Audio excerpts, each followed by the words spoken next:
Hello everyone, Namaste, welcome back to my YouTube channel. I am Dr. Kamika Chaudhary and I am an assistant professor in Government PG College. So on to this channel, I just make the videos about the recent vacancies. आज जो vacancy आई है जिसके बारे में हम बात करने वाले हैं वो वैकेंसी है आपकी असिस्टेंट प्रोफेसर्स की वैकेंसी जो कि निकली है गवर्नमेंट कॉलेज में।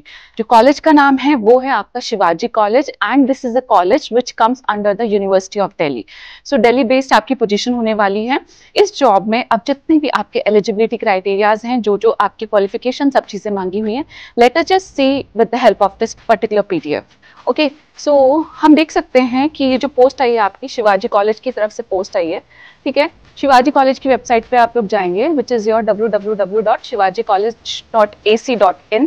उसके बाद हम देखते हैं कि नोटिस में आपका ये फ्लैश हो रहा होता है advertisement for the post of assistant professor on permanent basis in various department of the Shivaji college university of Delhi. ठीक है, तो यहाँ पे हम जाएंगे, जब इस एडवर्टाइजमेंट पे हम क्लिक करेंगे then we are going to have a PDF which is going to open in front of us। PDF खुल के आ जाएगी। PDF को चेक करते हैं PDF में क्या क्या बताया गया है। So जो एडवर्टाइजमेंट है आपका that is for the post of the assistant professors, ठीक है, and that too on to the regular basis पे असिस्टेंट प्रोफेसर की पोस्ट आई है कुछ डिपार्टमेंट्स में जिनको हम अभी चेक कर लेंगे। ठीक है, तो आपकी क्या इनवाइट है, आपकी ऑनलाइन एप्लीकेशन से इनवाइट है। आप ऑनलाइन फॉर्म जो है वो फिल करने वाले हैं एंड कहाँ पे आपको फॉर्म मिल जाएगा, you will get the form on to this particular link which is your https://rec.uod which is University of Delhi.ac.in। ठीक है, एकेडमिक लेवल जो आपका पे मैट्रिक्स होने वाला है that is your level 10 which begins from 57,700 to 1,82,400 according to the 7 central pay commission. ठीक है, then we are going to see कि लास्ट डेट आपकी क्या है। लास्ट डेट है आपकी 26th of April 2025। So before 26th of April 2025 you need to fill this particular form। Moving on to we are going to see कि कौन-कौन से department में आपके क्या है वैकेंसीज आई हैं। So these are all the departments जिसमें vacancies आपकी दिखेंगी। सबसे पहले आपका बॉटनी डिपार्टमेंट है, उसके बाद आपका कॉमर्स डिपार्टमेंट है, कंप्यूटर साइंस है, एनवायरमेंटल स्टडीज है, ज्योग्राफी है, हिंदी है, हिस्ट्री है, फिजिक्स एंड पॉलिटिकल साइंस है। तो ये आपके 9 डिपार्टमेंट्स हैं जिनमें आपकी जो है पोस्ट आई हुई है। टोटल वैकेंसीज भी मेंशन है पूरे में। एक्चुअली जो आपका बॉटनी है उसमें एक वैकेंसी है, कॉमर्स में एक वैकेंसी है, कंप्यूटर साइंस में भी एक है, एनवायरमेंटल स्टडीज में भी एक है, geography has got 3 vacancies, Hindi has got 4 vacancies, history में आपकी 3 वैकेंसी है, फिजिक्स में 1 है एंड पॉलिटिकल साइंस में आपकी 2 वैकेंसीज आई हुई हैं। Then there is this reservation also that is being also displayed onto the particular website। So according to this reservation categories आप लोग चेक कर सकते हैं whether you are eligible or not eligible। ठीक है, जो क्वालिफिकेशन है for the post of the assistant professors आपकी क्या मांगी गई है, तो qualification for all these discipline whether it is arts, commerce, humanities, law, social sciences, languages and physical education. There are basically 2 kinds of eligibility criteria, इधर ए और B, दोनों में से आप किसी को भी फुलफिल करते हैं then you can fill this particular। So let us just see कि क्या क्या आपकी एलिजिबिलिटी क्राइटेरिया ए में क्या पॉइंट मेंशन है।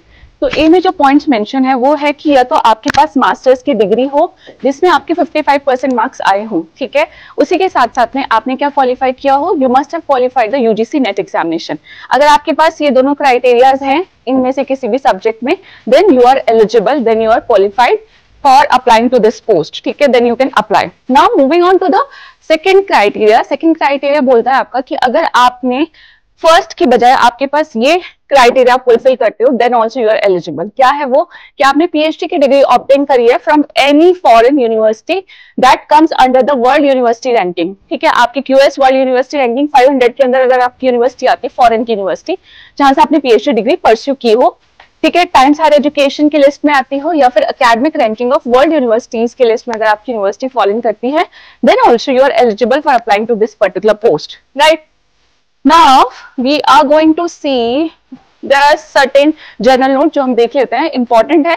Direct recruitment to the post of the assistant professors in the college shall be on the basis of the merit through all India advertisement and selection by the duly constituted selection committee. यानी कि आपका एक merit list इसमें prepare होने वाली है। इस line को देख के हमें ये समझ आता है एंड उसके बाद एक सिलेक्शन कमेटी होगी जिसके थ्रू आप लोग जाएंगे and then you are going to be selected for these particular post. Next is NET is the minimum eligibility for the appointment of the assistant professor. तो नेट अगर आप इंडिया से है, आपने अपनी सारी क्वालिफिकेशन यहीं से परस्यू की है, so you need to have the NET examination qualified.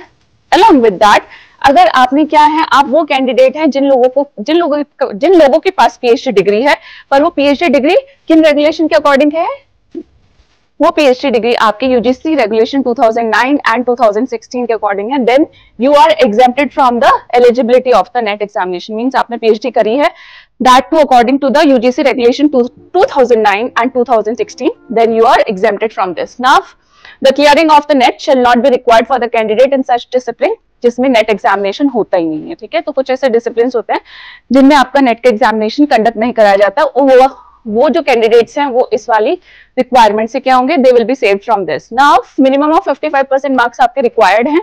Then relaxation भी दिया गया है, ठीक है, according to the reservation criteria, जैसे कि 5% का रिलैक्सेशन है at the bachelors and the masters level for the candidate जो लोग बिलोंग करते हैं SC, ST, OBC category and OBC non creamy layer and differently able persons, that is the persons with the benchmark disability PWBD। जो candidates हैं उन लोगों के लिए 5% मार्क्स का रिबेट दिया गया है। Moving on to what will be the guidelines for the screening और shortlisting of the candidate for appointment to the post of the assistant professor in the university of Delhi. So this is the criteria, evaluation criteria. जब आप अपना form fill करेंगे तो इस evaluation criteria के according, जिसको हम अभी देखने वाले हैं, उसके अकॉर्डिंग हम क्या करेंगे, आपके मार्क्स जो हैं कैलकुलेट करने वाले हैं। ठीक है, मार्क्स आएंगे कैसे, तो that we will see. For example, आपका एकेडमिक रिकॉर्ड है, अगर आप फॉर्म फिल करेंगे तो ऑब्वियसली आपने ग्रेजुएशन की होगी, तो ग्रेजुएशन अगर आपने की है उसमें आपने स्कोर किया है 80% एंड अबव, तो आपको कितने मार्क्स दिए जाएंगे on to that particular point 21 marks। ठीक है, 60% to less than 80% है तो you will be assigned 90 marks। ठीक है, आपकी जो परसेंटेज है, if that falls between 55% to less than 60%, then 16 marks, then 45% से लेके 55% से लेस देन आपकी परसेंटेज है तो आपको 10 नंबर मिलेंगे इस वाले कॉलम में। ना पोस्ट ग्रेजुएशन में आपके पास क्या होगा, पोस्ट ग्रेजुएशन में आपके पास अगर आपने 80% एंड अबव मार्क्स स्कोर किए हैं तब आपको 25 मार्क्स मिलने वाले हैं, and so on, we can see it from over here. ऐसे एमफिल अगर आपने की है and that too from 60% and above, तो आपको 7 मार्क्स मिलेंगे। 55% टू लेस देन 60% के केस में आपको 5 मार्क्स मिलेंगे। ठीक है, पीएचडी आपने कंप्लीट की हुई है तो पीएचडी के आपको डायरेक्टली 25 मार्क्स इसमें मिलने वाले। नेट विद JRF है, देन इन दैट केस आपको 10 मार्क्स मिलेंगे। अगर नेट विदाउट JRF है तो इन दैट केस आपको 8 मार्क्स मिलेंगे। ठीक है, रिसर्च पब्लिकेशन के 2 मार्क्स फॉर ईच पब्लिकेशन होगा, एंड आपका यूजीसी केयर लिस्ट में या स्कोपस इंडेक्स वो सारे रिसर्च पब्लिकेशन आपके होने चाहिए। मैक्सिमम आपको 6 मार्क्स ही मिलने वाले हैं, तो कम से कम 3 पेपर आपके होने चाहिए in order to secure the 6 marks into this particular bracket. Now we will see, अगर आपके पास टीचिंग या पोस्ट डॉक्टरल एक्सपीरियंस है तो 2 मार्क्स फॉर 1 ईयर ईच। ठीक है, अगर 5 साल का है तो आपको 10 मार्क्स टोटल मिल जाएंगे, और 10 से ज्यादा मार्क्स आपको नहीं मिल सकते अगर आपने कहीं पे भी आपके पास टीचिंग का एक्सपीरियंस है या आपने पीडीएफ की हुई है, तो कोई आपको अवार्ड्स मिला है in the international national level, then in that case you are going to get the 3 marks, right. Then अगर स्टेट लेवल पे आपको अवार्ड्स मिले तो उस केस में आपको कितने मिलेंगे, 2 मार्क्स मिल जाएंगे। ठीक है, इसमें हमें क्या बताया गया है, इसमें हमें बताया गया है कि आपका जो एक्सपीरियंस है अगर वो टेम्परेरी लेवल पे है, एडहॉक है, कॉन्ट्रैक्चुअल है या पोस्ट डॉक्टरल है, that shall be taken into account. वो तभी काउंट होगा अगर आपको जो पे मिलती थी, दैट सैलरी आपको कंसोलिडेटेड पे मिलती थी, that is the minimum basic पे जो होती है वो आप विड्रॉ करते थे, तो आपके पास सैलरी स्लिप क्या होनी चाहिए, प्रेजेंट होनी चाहिए अपने प्रीवियस एम्प्लॉयर की। ठीक है,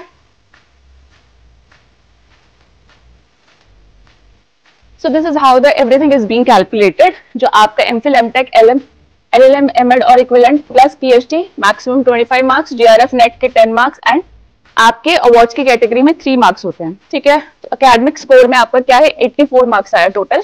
रिसर्च पब्लिकेशन में आपने पूरे टोटल 6 मार्क्स अगर गेन किए, टीचिंग एक्सपीरियंस के आपके पास 10 नंबर है, तो टोटल स्कोर क्या हो जाएगा आपका 100 हो जाएगा, और इसमें से आपके पास जो जो चीजें नहीं है वो उतने उतने मार्क्स आपके डिडक्ट होते चले जाएंगे। ठीक है, ये मार्क्स क्यों जरूरी है, क्योंकि on the basis of these marks only आप क्या करेंगे, स्क्रीन इन हो जाएंगे अगर आप एक पर्टिकुलर जो स्लैब बनाया जाएगा उसके ऊपर आते हैं मार्क्स के टर्म्स में। ठीक है, तो आप नेक्स्ट प्रोसेस पे तभी पहुंचेंगे अगर यहाँ पे आपके मार्क्स जो हैं अच्छे मार्क्स आपके होंगे, एक पर्टिकुलर रेंज जो भी रखी जाएगी उसके अकॉर्डिंग आपके मार्क्स प्रेजेंट होंगे। Now They have told us constitution of the committee for the shortlisting or the screening. ठीक है, कमेटी बनाई जाएंगी शॉर्टलिस्टिंग करने के लिए कैंडिडेट्स को प्लस या फिर स्क्रीनिंग के लिए। ठीक है, इस कमेटी के मेंबर्स के बारे में बताया गया है कि प्रिंसिपल ऑफ कॉलेज होगा, ठीक है, 2 टीचर्स होंगे फ्रॉम द रेलेवेंट सब्जेक्ट्स जो कि नॉमिनेटेड बाय द प्रिंसिपल होंगे, देन एक टीचर होगा from the related department to be nominated by the principal, and an academician representing the SC, ST, OBC, minority, women, persons with differently able to be nominated by the principal if any of the candidate representing these category is an applicant, and if any of the members of the screening committee does not belong to that particular category. ठीक है, now first stage में आपके पास क्या होने वाला है, अगर आप शॉर्टलिस्ट हो जाते हैं तो ठीक है, वेबसाइट पे एक लिस्ट आएगी कि ये सारे शॉर्टलिस्टिंग कैंडिडेट्स हैं। उसके बाद का जो प्रोसेस है that is your this process. First stage में आपका क्या होगा, assessment bye presentation assessment committee, यानी कि आपकी प्रेजेंटेशन होगी एंड उसके बेसिस पे आपका क्या किया जाएगा, उसके बेसिस पे आपका असेसमेंट किया जाएगा। If you give a good presentation in that case आप नेक्स्ट राउंड में क्वालिफाई कर जाएंगे। अगर आप प्रेजेंटेशन अच्छी नहीं देंगे तो आप वहीं से क्या हो जाएंगे, रिवर्ट बैक टू होम हो जाएंगे।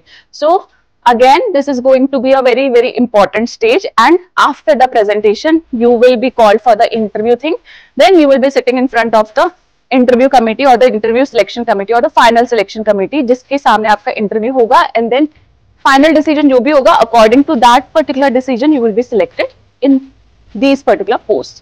ठीक है, ये हमने देख लिया है। ये आपके कुछ असेसमेंट किस फॉर्म में किया जाएगा, that will be in the form of the ABCD, gradings ABCD के अकॉर्डिंग आपकी की जाएगी। ठीक है, आप शॉर्टलिस्टिंग कैंडिडेट्स जो होंगे जो इंटरव्यू के लिए बुलाए जाएंगे वो क्या क्या चीजें लेके आने वाले हैं, they are going to carry the originals along with the valid photo ID, जितने भी आपके सर्टिफिकेट्स है, आधार कार्ड है, वोटर आईडी है। ठीक है, इसमें से एक चीज ड्राइविंग लाइसेंस या पासपोर्ट, एक आप फोटो आईडी लेकर के आएंगे। उसके साथ साथ आप क्या लेके जाएंगे, self attested photocopy of the certificates, testimonials with respect to the qualification and so on। ठीक है, इंटरव्यू के टाइम पे आपको जितने भी आपके ओरिजिनल डॉक्यूमेंट्स हैं वो सब प्लस उसकी फोटोकॉपी हर एक डॉक्यूमेंट की आपको लेकर के वहां पे जानी है। अब हम देखेंगे एप्लीकेशन फीस। एप्लीकेशन फीस जो रखी गई है वो ₹500 रखी गई है for unreserve OBC and EWS category के कैंडिडेट्स के लिए। हालांकि कोई भी एप्लीकेशन फीस नहीं रखी गई है for the SC, ST, PWBD category and the women applicant के लिए। They do not need to pay any fees, वो सिंपली अपना फॉर्म बिना फी पे किए भी फिल कर सकते हैं। Now fees once paid will not be refunded. आपने एक बार पे कर दिया है, उसके आगे आप अपना एप्लीकेशन फॉर्म कंप्लीट करता है नहीं करता है that is up to you, but एक बार फीस का पेमेंट हो गया that is not going to come back to you. ठीक है, सो ये था आपका मेजरली जितने भी इंपॉर्टेंट पॉइंट हैं इस पर्टिकुलर एडवर्टाइजमेंट से related, which is related to your assistant professor का vacancy. So I would just say कि असिस्टेंट प्रोफेसर मैं खुद भी हूँ, एक गवर्नमेंट कॉलेज में ही हूँ which comes under a certain university only. तो I would just I can say it from my experience that it is actually a good profession, ठीक है, for the women candidate also and for the men candidate also। So आप लोग try कीजिए जितने भी लोग qualify हैं, and यहाँ नहीं तो कहीं और कहीं ना कहीं तो हो ही जाएगा। ठीक है, so keep on trying, do not lose hope and keep on filling the forms. And अगर आप लोगों को ये वीडियो अच्छी लगती है ना तो जाते जाते मेरा चैनल सब्सक्राइब कर दीजिएगा, वीडियो लाइक कर दीजिएगा। एंड इसी के साथ साथ में अगर आपको कोई भी कंफ्यूजन है, कोई भी क्वेरी है तो यूट्यूब ने एक कमेंट बॉक्स दिया ना, उस कमेंट बॉक्स का यूज जरूर कीजिएगा। बाय बाय, जय हिंद, धन्यवाद, नमस्ते।